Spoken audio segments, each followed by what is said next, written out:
Today is July 25th, 2016. This is Dan Olmsted, historian with the National World War II Museum. Today I am in Denham Springs. Sir, what is your name, please? Warren Huggins. Warren, where and when were you born, sir? Fort Gibson, Oklahoma, August the 21st, 1926. You grew up in the Oklahoma area? I grew up, all my life was on the same farm. Well, tell me a little bit about your childhood and what it was like growing up on a farm. Well, it was hard. This was during the Depression era, and we all chipped in we had our chores to do, each one of us, and it was a teamwork, but it was hard, but it was a good life. We learned a lot of hard lessons. You say we, how many brothers and sisters did There you was have? there was 8 of us children that lived to adulthood. Where did you fit at in the I was age? in the middle. Okay. I was in the middle. My mother had three sets of twins. Oh, wow. Did you have time to go to school? I went to school, a little district school, Brown School, one-room school. And we had 8 grades in there, 1 through 8. And that's where our whole family. In fact, the teacher that taught us in the beginning, and taught me in the first year, taught my mother. Oh, is that right? Yes. So then we got a new teacher the next year. Did you have any brothers that fought in the war as well? Yes, I had a brother, Clarence, who was in the Army Air Force. He made it home from the war? Yes, he made it home from the war. He is 95 years old now. So, Warren, you would have been 15 years old when the Japanese attacked Pearl Harbor. Yes. And even prior to that, I think you had told me you remember Hitler invading Poland, right? Yes. What did all that mean to you? Explain that to me, please. Well, I remember how unnerving it was, because we knew, the world was in turmoil then. And even though we were across the ocean, it still had its effect on our thinking and our concerns. We were concerned for, freedoms. Right. Because the German army was built up so great that we just didn't know if we were going to be able to, if they were going to be able to turn them back. And then 2 years later, as the Japanese attacked Pearl Harbor, Yeah. When you heard that, what do you remember about that, and did it mean anything to you? Oh yes, it meant a lot. On a Sunday morning, or Sunday afternoon, I guess, that we heard on the radio, and it was devastating, really, because then we knew that we were in war then. Mm-hmm. And then, of course, when the president came on radio and asked Congress to declare war, and his speech about the day that live in infamy, right.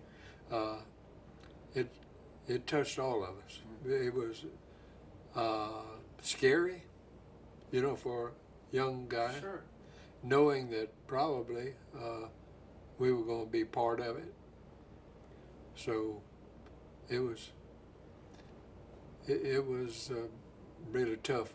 And I remember Mother, that she knew, that certainly some of her sons was going to be called, and so it was an upsetting time. Now you're 15 years old. You still got a few more years. Yeah. Before you're of age. But were you were looking forward to joining the military yourself? I wasn't until my brother Clarence was. He was drafted. Okay. And he went into the Army Air Right. Corps. And after that, he and I were real close growing up. And so, even though he's 5 years older than me, mm-hmm. But when he left, there was I wanted to go too then, and so that was I had to wait a while. Okay. But of course, we had a lot to do on the farm. Sure. We were trying to go on with fewer hands. Right. So we had to buckle down from early till late. Now, when you were 17, Mm-hmm. you were able to convince your father to sign for you, right? Right. Why did you not wait till you were 18, and why did you choose the Navy? I chose the Navy because I didn't want to carry a gun. Okay. And at 17, you were ready to go, huh? I was ready to go, yes. I was. So where did you go to do your basic training at, Warren?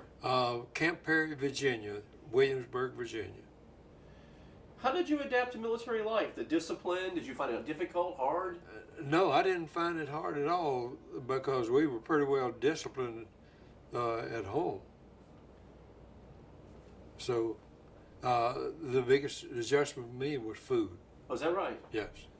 Yes, I have a friend in Tulsa that went in with me, and I laugh and tell him he doesn't remember this, but we had our trays in front of us with all this food that I wasn't accustomed to see prepared this way. Right. And I told him, I asked him, do you think they expect me to eat this? And he said, Hug said, I don't think they care. They probably didn't, Warren. Yeah, You're right. yeah, they don't care. Yeah. So, but I learned to like it. So you're saying the adjustment you had to the food it wasn't Mama's home cooking, It right? wasn't Mama, and Mama spoiled us. Okay. She catered to us, and so the cook didn't cater to you. Right. You went through the chow line, and whatever they threw on your tray, that was it. If you're hungry, eat it. Eat it. Here it is. Eat it. Now, when you completed your basic, did the Navy find out, what did they do with you as far as your Pacific, trade in the Navy? My training, I went to basic engineering training Okay. in Gulfport, Mississippi. Oh, okay. Mm-hmm. And how was that? That was good. It was a lot of class work and hands-on working with motors, and we got some skill work that with mill, the mill lathe work. Mm-hmm. We learned to use a lathe and such as that. So it was good experience. And how long were you at Gulfport for? I was there for 6 months. I was in the basic, and then I went into the diesel. Okay. Uh-huh. So to this point, you've joined the Navy and you did your basic training and then you did your advanced training. Did you think the Navy trained you adequately for what they were going to ask you to do? Yes, absolutely. Yeah, sure did. And I enjoyed it. I enjoyed the learning Mm-hmm. experience and all. Of course, we'd worked on machinery on the farm, so Right. it wasn't just different equipment that I was Mm-hmm. working on. It was still the same principles involved. So, yes, I enjoyed it. So you complete all your training, Warren. Then what happens next? Well, I was shipped to California, Pleasanton, California. I can't remember the name of the receiving station there, Mm-hmm. but we went there, and then we had a draft of a few of us, guys that I'd been in school with in Gulfport, and we were going to be assigned to a destroyer. Okay. So, you can imagine how excited we were that we were going to get to serve on a destroyer. Right. Well, we went to Mare Island, California, Mm-hmm. and there our ship was, USS Halford, DD 480, and it was in dry dock, Mm-hmm. and they gave me a fire extinguisher, and they said, "This is your job," and I was assigned a welder, and this ship was in dry dock, and they were repairing it because they had rammed a Japanese ship and ruined the bow, Okay. and someone had patched it up to get them back to the States, and so that was our job, was to. We didn't get to, we didn't get to go to sea on the. That's not what you were hoping for. No, we didn't So get. you helped to repair the ship. Pardon? You helped to repair the ship. Oh You yes, worked on yes. it. We was there for helping a little small part, and then we were sent back to Shoemaker. It was a. And what was the name of the ship again, Warren? Halford. Halford? Yeah, 480. Okay. DD 480. I'm sorry, continue then. So you were sent back And to... it sent us back to Pleasanton, to Shoemaker, Camp Shoemaker, and there then we were sent out on a draft to go to the Barnstable then in San Francisco, Okay. and so we were aboard there. And what kind of ship was the Barnstable? Barnstable was an attack transport ship. It was a part of the amphibious forces. It's troop and mechanical Okay. ship. So we went aboard there and took off to the Pacific. Is this the first time you've ever sailed on a ship? Yes, first time I'd sailed on a ship. Yes, and so it was a new experience. So you're on the Barnstable. Walk me through where you went from once you left San Francisco. Well, we where left did you San go? Francisco and we went to the area of Manila, and off of Manila, Right. and we landed, made a beach landing on Luzon to bring in reinforcements there, and from there we let's see. Well, what did you do? Now, you say you made a landing on Luzon. What was your function? Describe My that function for us. in the landing part was in the Huggins boat. Right. I was the engineering part of it. Okay. And Yeah, Higgins boat is what, a crew of two? crew of 2 or 3. Or 3, right. Yeah, sometime 3. And they have a gunner on it sometime. Some of them did, some of them didn't. Okay. The LSMs are usually the one that had the guns. Okay. But then we operate around the Philippines for a while, from different ports or different bays. And then when the Manila was secured, then that became our home port. And tell me about life aboard the Barnstable. What was your daily routine like? What was living like? Well, when we were anchored, my job usually was either to keep the boat up, or I did the water tending, making fresh water, running the evaporators. Was a job, one of the jobs that I did during that time, and then of course you had our watch duty that we did. What was your general quarters? Pardon? What was your general quarters? General quarters was it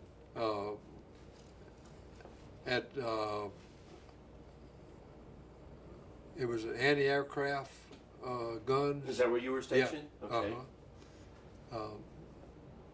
50 caliber, Okay. I guess it was 50 caliber.